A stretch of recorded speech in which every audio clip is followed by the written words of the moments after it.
Hello बच्चों, स्वागत है आप सबका डॉक्टर्स पॉइंट इंस्टीट्यूट प्रयागराज में। मैं आपका अपना दोस्त, आपका अपना मेंटर, आपका अपना बड़ा भाई, आपका अपना बेटा जितेंद्र शर्मा स्वागत करता हूं आप सबको अपने डॉक्टर्स पॉइंट इंस्टीट्यूट में। और प्यारे बच्चों, आज एक बड़ा अनाउंसमेंट है, एक बड़ी न्यूज है आप सबके लिए कि नीट यानी नेशनल एलिजिबिलिटी एंट्रेंस टेस्ट में गवर्नमेंट ने यानी पब्लिक नोटिस किया गया है। राष्ट्रीय आयुर्विज्ञान आयोग यानी national medical commission, under graduate medical education board ने आज आपके नीट 2024 का सिलेबस अनाउंस कर दिया है मेरे बच्चों।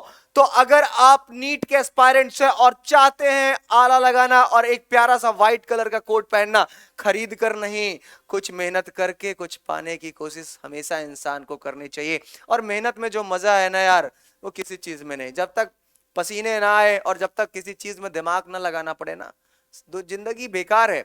और जब तक आपके जीवन में कष्ट ना आए ना, तब तक भी जिंदगी बेकार है।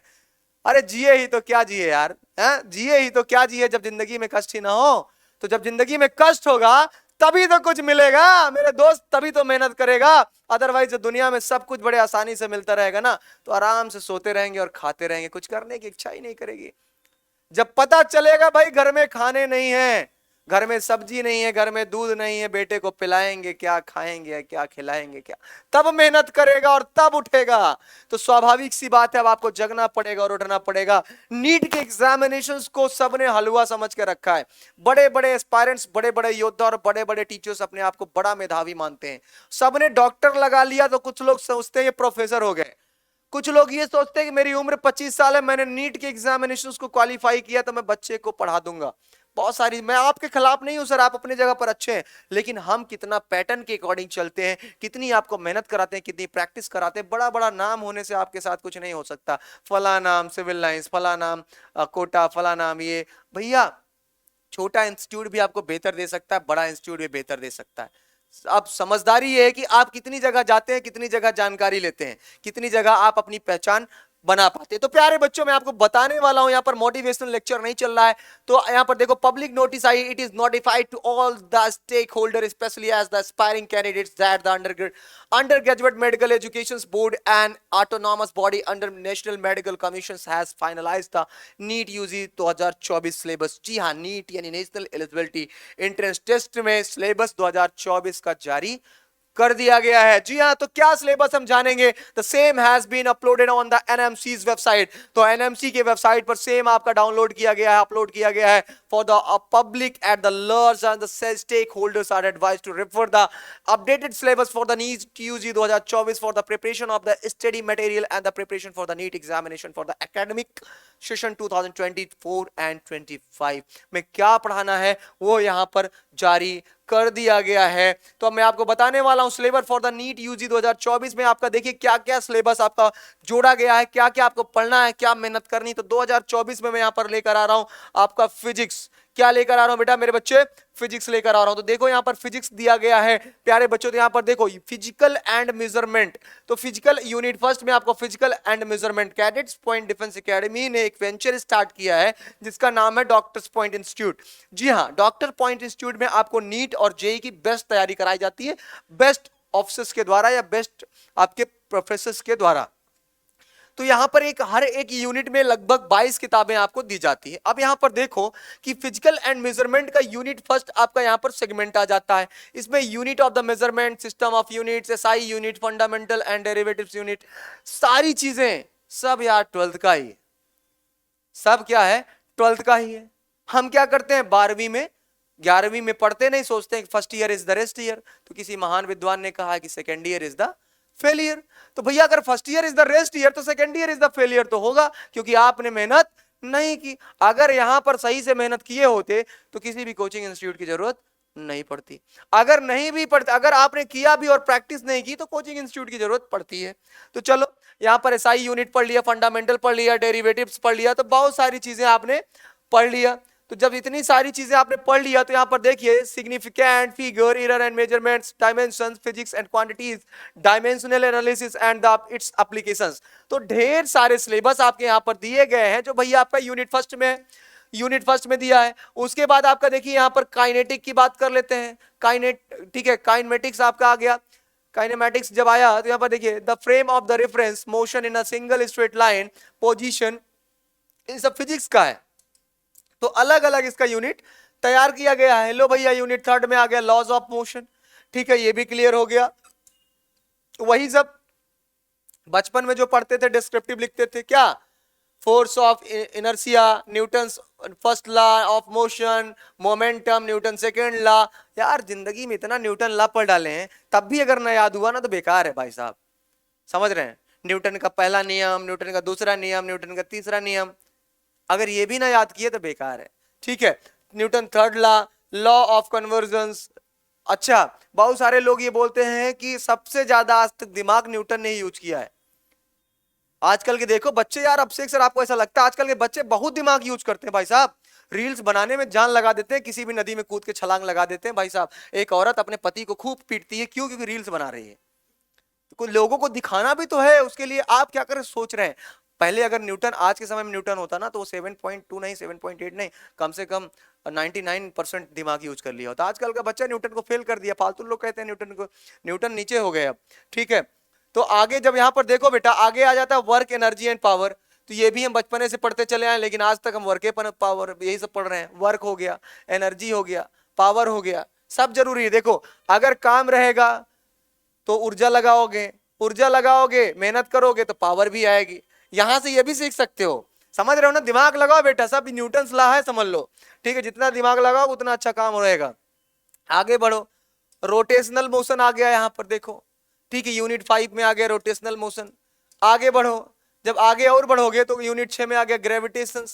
अब भैया इतना हम लोगों ने हॉलीवुड की मूवी देख डाली है, दिमाग पक चुका है। ग्रेविटेशन क्या है, कौन सा कितना दूरी है, कहाँ कर क्या है, चांद में हो क्या होता है, सूरज में क्या होता है, यहाँ पृथ्वी में क्या होता है, सब पता चल गया। तो आप लोग तो देख देख के कर डालो, लेकिन इतना मूवी देखियो, लेकिन आज तक ग्रेविटेशन आप लोग याद ना कर पाए हैं। ठीक है, तो भैया बहुत सारा आराम से इसको कर सकते हैं मेरे लाडलो, मेरे बच्चों। अब आपका आ गया प्रॉपर्टीज ऑफ, देखो properties of the solids and the liquids, ये हो गया। तो elastic behaviour, stress strain relations, Hooke's law, ये भी समझाया था। हुक वाला पैंट वाला हुक मत समझ लेना कि हुक ऐसे लगा है तो उसमें कौन सा नियम लग रहा है ये। ठीक है, हाँ फिजिक्स का पहला नियम है, कह रहे पहला चैप्टर है हुक्स लॉ। ठीक है, तो यंग्स मॉड्यूल्स आ गया, बल्क मॉड्यूल्स आ गया। ठीक है, तो ये सब क्या है, नॉर्मल मॉड्यूल्स है यार, इसको आज तक आप लोग पढ़े ना पाए। कोई मूवी होती है तो बाहुबली ने कटप्पा को क्यों मारा या कटप्पा ने बाहुबली को क्यों मारा, तुरंत याद हो जाता है। अगला चैप्टर भी ऐसा लगता है आप ही रिलीज कर दोगे, लेकिन यहां तक जो है ये मॉड्यूल्स नहीं याद हुआ, हुक्स लॉ नहीं याद हुआ, यंग्स मॉड्यूल्स नहीं याद हुआ, न्यूटन्स लॉ नहीं याद हुआ, अरे तो याद का हुआ है। ठीक है, चलो अब कोचिंग की जरूरत पड़ती है तो भैया कोचिंग वाले क्या करते हैं, नाच गाना करके आपको पढ़ा देते हैं। तो यार हम तो आपके साथ प्रॉपर मेहनत करते हैं ना। आप आओ कभी डेमो क्लास लेने डॉक्टर्स पॉइंट इंस्टीट्यूट में प्रयागराज में, देखिए फिर कैसे पढ़ाते हैं आपको। ठीक है, यहां पर देखिए आप, थर्मोडायनेमिक्स हो गया। थर्मोडायनेमिक्स में देखो बेटा, थर्मल इक्विलिब्रियम हो गया।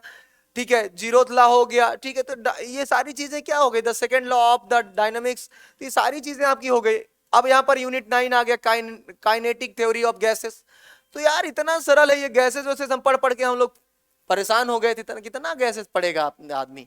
ठीक है, ढेर सारी गैसेस हैं यहाँ पर। अब उसके बाद देखिए यहाँ पर लिखा है, ठीक है, ऑसिलेशंस आप क्या है, ऑसिलेशंस एंड वेव्स है, तरंगे और रंगे वाला जो है पूरा। ठीक है, अब ये हो गया। उसके बाद देखो, तो अभी फिजिक्स ही चल रहा है, परेशान मत होना। ठीक है, इलेक्ट्रोस्टैटिक्स है। ठीक है, अब उसके आगे देखो, यूनिट 12 आ गया, करंट इलेक्ट्रिसिटी आ गया, थर्ड में मैग्नेटिक इफेक्ट्स आ गया, करंट आ गया। ठीक है, इलेक्ट्रोमैग्नेटिव आ गया आपका, इलेक्ट्रोमैग्नेटिव वेव्स आ गया आपका, ऑप्टिक्स आ गया। ऑप्टिक्स पढ़ पढ़ के आदमी थक चुका है। ठीक है यार, इतना सरल अगर ना याद हुआ तो जिंदगी में क्या हुआ। ठीक है, अब ना करबो तो करबो कब। ठीक है, तो यहाँ देखो बेटा, dual nature of matter and the radiations. Doctor बनना आज के जीवन में सबसे आसान काम है। बस ये है कि इंसान को ये पता होना चाहिए कि कहाँ ज्वाइन करना है। समझ रहे हैं? समझो। ठीक है, यहां देखो यूनिट एटम्स एंड न्यूक्लियस। अगर ऐसा लगता है कि मेरे इस प्रश्न से आपको दुविधा हुई है तो आप हमारे पास चले आइए, हम आपको बताएंगे कैसे डॉक्टर्स बना जाता है। डॉक्टर्स पॉइंट इंस्टीट्यूट गूगल में भी डालेंगे तो आपको लेकर आ जाएगा। नहीं समझ में आता तो कैडेट्स पॉइंट डिफेंस एकेडमी डाल देना, यहाँ तक लेकर चला आएगा। ठीक, रिजल्ट दिए हैं भाई साहब, दिखावा नहीं किसी को खरीद के हम पहले दिन इंटरव्यू में बैठ जाए, हेलो बच्चे क्या नाम है आपका, कहाँ के रहने वाले, नीट कैसे क्वालिफाई। सबसे पहले अपने आप को इसलिए दिखा देते हैं, ऐसा लगता है रिजल्ट वो यही दिया, और आधे भाई छोटे कम उम्र के बच्चे होते हैं, डॉक्टर बनने का सपना देख लेते हैं पहले से ही। अब उनके सामने अगर कोई भी वीडियो आ गया तो उनको लगेगा अरे ये तो इंटरव्यू ले नहीं रहा, लग रहा है इसी के यहाँ सिलेक्शन हुआ है। ये भी बड़ा मिथ होता है, ठीक है। और सबको पता है कि कोचिंग वाले कायदे से रिजल्ट खरीदते हैं, हम लाइव दिखाते हैं भैया एक एक चीज, ठीक। इलेक्ट्रॉनिक डिवाइसेस है आपका, एक्सपेरिमेंट्स, स्किल्स है, तो ये सारी चीजें क्या हो गई, ये सब आपका क्या है बेटा, ये तो 16 पेज का है ओवरऑल। आप केमिस्ट्री में आ जाओ, some basic concept in the chemistry, atomic structure, ठीक है, केमिकल बॉन्डिंग, ठीक है, ये केमिकल थर्मोडायनेमिक्स, ठीक है, सॉल्यूशंस आ गया आपका, इक्विलिब्रियम आ गया आपका, ठीक है, रेडेक्स रिएक्शंस आ गया आपका, केमिकल काइनेटिक्स आ गया आपका, ठीक है, क्लासिफिकेशन ऑफ एलिमेंट्स आ गया, ब्लॉक एलिमेंट्स आ गया। हमको तो यार जब हम पढ़ते थे तो हमको रानू सर पढ़ाए थे। रानू सर हमारे जो है कौसाम्बी के हैं, वो खैया खास में कुछ हमारा स्कूल है रियाज इंटरमीडिएट कॉलेज के नाम से, बहुत तगड़ा है, अभी वो प्रिंसिपल है उस स्कूल के, लेकिन वही पढ़ाते थे। जब वो पढ़ाते थे तो उनकी शादी हो गई थी पढ़ाते पढ़ाते, तो मैम जो है हमारी हैं वो भी जो है वहां से पढ़ी हुई है, क्या नाम है, लखनऊ विश्वविद्यालय से वो आ गई थी, वो पढ़ाने लगी थी। तो रानू सर के बाद जब मैम आ गई पढ़ाने के लिए, मैडम जी, तो बहुत अच्छा मन लगने लगा था। और क्यों, क्योंकि मैम पहली बार हमारे कॉलेज में कोई मैम आई थी पढ़ाने के लिए, बड़ा खुश हुए थे हम लोग, अच्छा पढ़ाती थी वो भी, दोनों लोग अच्छा पढ़ाए थे, ठीक है। अगला आ गया यहाँ पर देखो बेटा, ठीक है, D block and A block आ गया, एलिमेंट्स आ गया। तो ये सब क्या है, नॉर्मल केमिस्ट्री है। हम लोग बचपने में केमिस्ट्री जब 12वीं में थे, 11वीं में, तो रानू सर हमको सिखा दिए थे, ठीक है, ऑर्गेनिक केमिस्ट्री। बाकी जो ऑर्गेनिक और इनऑर्गेनिक में बचा था वो मैम ने सिखा दिया, ठीक है। तो ये समझो बेटा, इसीलिए हम लोग बायोलॉजी नहीं लिए थे, लेकिन तुम लोग समय बायोलॉजी है, बढ़िया से रिसर्च करो इस पे। लो आ गया बायोलॉजी पे, आराम से बायोलॉजी। अच्छा, मैथ से बहुत अच्छा सब्जेक्ट बायोलॉजी होता है, बड़ा सुकून से आदमी पढ़ता है भाई साहब, अच्छा लगता है, ठीक है, और बहुत अच्छा लगता है, समझो आप, ठीक है। लेकिन मैथवा में क्या होता है, ए प्लस बी का होल स्क्वायर हर जगह नहीं लगता है, या ए स्क्वायर प्लस बी स्क्वायर का ब्रैकेट में करके होल स्क्वायर हर जगह नहीं लगता है, बड़ा टफ होता है यार उसका कैलकुलेशन निकालना, जोड़ घटाना गुणा भाग हर जगह तो होता नहीं, बहुत सारी जगह ट्रिक्स लगाना पड़ता है, इजाद करना पड़ता है, नई नई चीजें होता ही नहीं। लेकिन बायोलॉजी में तो कुछ भी इजाद कर सकते हो आप, ठीक है। यहाँ पर देखो, diversity in the living world, कितना बढ़िया टॉपिक है, यहाँ पर देखो, फर्स्ट क्लास, मजा आ गया सुन के। दूसरा, structural organization in the animals and plants. अब देखो यहाँ पर जानवरों के बारे में भी जानना है और पौधों के बारे में भी जानना है, कितना अच्छा है। हम लोग जंगल जाते हैं इसके लिए पता देखने के लिए कौन सा पेड़ पौधा है, कौन सा जानवर है, ठीक है। उसके बाद देखो सेल्स स्ट्रक्चर आ गया, हम मानव के बारे में भी जान लेंगे, उनकी अतड़ियां उतड़ियां के बारे में भी सर, ठीक है, सेल्स हो गया भैया। अगला आ गया प्लांट साइकोलॉजी आ गया, पौधों के बारे में, पौधों के दिमाग मनोविज्ञान पे भी जान लो भैया, साइकोलॉजी उनका क्या है, ठीक है। फिलॉसफी हो गया सब प्रॉपर। तो ह्यूमन साइकोलॉजी हो गया, मनुष्य की साइकोलॉजी के बारे में आपको ज्ञान हो जाता है कि इंसान को कब दर्द होता है तो किस तरह का मुंह बनाता है, ठीक है। तो ये सब चीजें क्या है बेटा, ये सब बायोलॉजी में बड़ा अच्छे टॉपिक्स है सब, अगर इंजॉय करके पढ़ोगे तो आराम से पढ़ डालोगे यार। पता नहीं तुम लोग क्यों नीट का एग्जाम नहीं निकाल पाते हो, तो कोचिंग यही सब चूज कर लेते हो, हम क्या कहें, ठीक है। रिप्रोडक्शन कितना अच्छा टॉपिक है यहाँ पर, रिप्रोडक्शंस। अब देखो ये सब टॉपिक पढ़ने में मजा आता है, खासकर जब सर लोग पढ़ा रहे हो तो और मजा आता है। अगला है जेनेटिक एंड इवोल्यूशंस। अब देखो यहाँ पर भी देखो जेनेटिक्स है भैया, अब जेनेटिक्स भी अच्छा टॉपिक है, समझोगे तो समझ पाओगे बहुत कुछ, ठीक है। तो ये सारी चीजें हैं। उसके बाद देख लो अगला आ गया बायोलॉजी एंड ह्यूमन वेलफेयर, ये देखो कितना अच्छा है, ठीक है।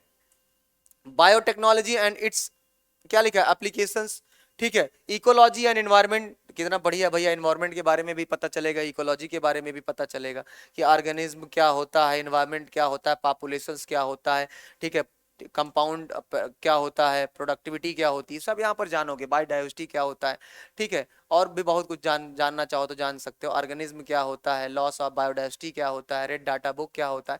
तो यार बहुत सारी चीजें हैं, बहुत अच्छा लगता है चीजें समझ के जान के। तो बायोलॉजी का तो पार्ट ही इतना सा यार, इसी में आपका जूलॉजी है, बॉटनी है, 90 क्वेश्चन का आपका बायोलॉजी में, जूलॉजी बॉटनी हो गया 45 क्वेश्चन का, 45 का आपका क्वेश्चन का हो गया केमिस्ट्री, 45 का हो गया आपका क्या नाम, फिजिक्स हो गया, तब वो नहीं निकाल पा रहे हो। तो एक हेल्प कर रहा हूं तुम लोगों के लिए मैं, लो नंबर लिखो 9415402422 और यहां पर लिखो 9838018600। किसी भी नंबर पर कॉल कर लीजिए, बेस्ट से बेस्ट आपको कोचिंग इंस्टीट्यूट पता चलेगी, कहाँ पर आना है वो भी पता चलेगा, कैसे आपको पढ़ाना है वो पता चलेगा, सिलेबस क्या है, टीचिंग प्लान क्या है, पैटर्न क्या है, टीचर कौन से हैं, कैसे प्रैक्टिस कराएंगे, कैसे आपको मेंटेन करेंगे, एक एक चीज यार, एक एक चीज, एक एक चीज। ऐसे देखो ना मूवी में, ऐसे यू नीट निकलेगा, यू। और रैंक यार छोड़ो, बीडीएस ओडीएस में जाने की जरूरत ही नहीं है, प्राइवेट कॉलेज चूज करने की जरूरत ही नहीं है। क्या है यार, क्या है, आयुर्वेदिक छोड़ दो, लेने की जरूरत नहीं यार, एमबीबीएस मिलेगा गजब वाला, मस्त कॉलेज सरकारी, 1 करोड़ 1.5 करोड़ का टेंशन खत्म। कहां से देंगे माँ बाप बेचारे, सपना तो तुमने देखा है ना पूरा करने का। तो यार जब सपना देख लियो डॉक्टर बनने का, तो ये भी सपना देख लो कि सरकारी स्कूल ही चाहिए। माँ बाप के जेब से पैसे नहीं निकालना है, खेत नहीं बेचना है, माँ बाप के गहने नहीं बेचना है, क्या करना है, डॉक्टर बनना है, वो भी सरकारी कॉलेज। ठान लो, ऐसे नहीं बन जाओगे। और अगर ठान लिया, सोच लिया, तो इस नंबर पे कॉल भी कर लेना। अगर कॉल कर लिए तो समझ लो एक सही मार्गदर्शक आपको मिल गया और आराम से आप सिलेक्शंस पालोगे। मैं ये भी बोल रहा हूं कि अगर जिस बच्चे का पिछली बार नहीं हो पाया है सिलेक्शन और वो पढ़ना चाहता है, उसके पास पैसा नहीं है, तो आप इस नंबर पर कॉल कर लेना। फ्री में पढ़ाऊंगा, वादा नीट जेई का फ्री में पढ़ाऊंगा, फ्री कोचिंग। जिसका सिलेक्शन पिछली बार नहीं हुआ और कहीं कोचिंग में पैसा बर्बाद कर चुका है और वो पढ़ना चाहता है और उसको लगता है कि अप्रैल मई वाला जो पेपर होगा उसमें क्वालिफाई करना है, तो बेटा ये ठान लो कि अगर तुमने सोच लिया तो मैं पीछे कैसे हो जाऊंगा यार। समझ रहे हो, अगर आपने सोच लिया तो हम पीछे होने का कोई वही नहीं यार, तो हम तो शिक्षक हैं आपके लिए, तो जान हाजिर है। समझ रहे हो, तो एकदम मन लगा के, दिल लगा के एकदम काम करना है प्रॉपर तरीके से, और एकदम लग के काम करना है। और मान लो कहते हैं ना कि ठान लिया तो फिर मन मिल गया, ठानने से आधी चीजें क्लियर हो जाती है। सच बता रहे हैं कि लोग कहते हैं कि एक महिला को क्या होता है बेटा, साइंस कहता है कि, क्या कहता है कि 9 डेसिबल दर्द के बाद इंसान की मृत्यु हो जाती है, लेकिन जब एक मां अपने बच्चे को जन्म देती है तो 12 डेसिबल का दर्द सहती है। साइंस के पास कोई जवाब नहीं, क्यों? क्योंकि मां ने ठान लिया है कि उसको बच्चा सही सलामत चाहिए, ठान लिया है और वो दर्द सह जाती है। यार अभी कुछ दिन पहले फोर्ब्स पत्रिका में निकला हुआ था, मैंने पढ़ा था, एक अमेरिका की घटना थी, एक माँ का उसका बच्चा मिनी ट्रक के नीचे दब गया था और उस माँ ने उस मिनी ट्रक को एक हाथ से उठा दिया, क्योंकि उसने ठान लिया था कि उसको ये करना है। आप साला 1600 मीटर की रेस नहीं निकाल पाते हो 5 मिनट में, 6 मिनट में, 7 मिनट में, लेकिन अगर एक कुत्ता आपको दौड़ा ले और जान हथेली पर आ जाए तो 4 मिनट में 1600 मीटर की रेस मार दोगे भाई साहब, क्योंकि ठान लिया कि जान बचाना ही बचाना। अगर ठान लो तो यार कुछ भी हो सकता है। अगर ठान लिया तो नीट क्या है यार, नीट के बाद यूजी पीजी डीजी डीआईजी जो भी होता होगा सब क्वालिफाई कर लोगे। समझ रहे हो ना। फोन करना ना भूलना, मिलेंगे फिर यहीं पर। कैडेट्स पॉइंट डिफेंस एकेडमी के नाम से वेंचर है गूगल पे, लेकिन जो हम नया वेंचर शुरू किया हमने वो नीट के नाम से शुरू किया। हमारा जो उसका नाम है डॉक्टर्स पॉइंट इंस्टीट्यूट। मैं रिक्वेस्ट करूंगा आईटी टीम से कि इस वीडियो को आप हमारे फेसबुक चैनल पे भी डालें और पेज पे भी डालें और इंस्टाग्राम पे भी डालें, और अलग अलग जो आपने इसके पेजेस बनाए हो डॉक्टर्स पॉइंट के, वहां भी इसको अपलोड करें। फिर मिलेंगे नए वीडियो में, तब तक के लिए जय हिंद, जय भारत, वंदे मातरम, सत श्री अकाल, गुड नाइट, शुभ रात्रि, शब खैर।